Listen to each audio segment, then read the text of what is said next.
Koalisi Mahasiswa Pemuda Anti Korupsi Banda Aceh menggelar aksi dalam rangka memperingati Hari Anti Korupsi Sedunia di Tugu Simbang 5, Kota Banda Aceh. Sejumlah mahasiswa juga membawa poster berisikan protes terhadap pemerintah.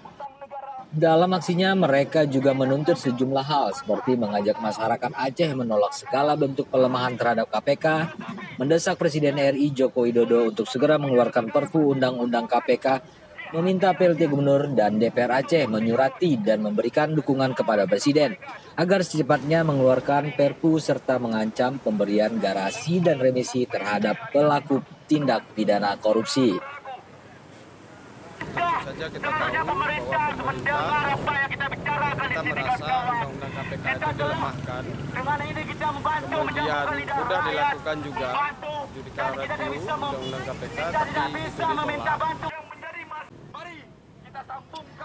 Dalam orasinya, mahasiswa menilai berlakunya Undang-Undang tahun 2019 melemahkan kerja-kerja lembaga anti rasuah dalam menindak pelaku yang mengeruk uang rakyat, sehingga Presiden harus menerbitkan peraturan pemerintah pengganti Undang-Undang KPK. Selain itu, uji material yang dilayangkan oleh mahasiswa mengenai Undang-Undang KPK ditolak oleh Mahkamah Konstitusi, sehingga langkah Perpu menjadi penting untuk segera diterbitkan oleh Presiden guna mendukung pemberantasan korupsi di Indonesia. Tapi kepercayaan rakyatnya yang hilang terhadap penguasa.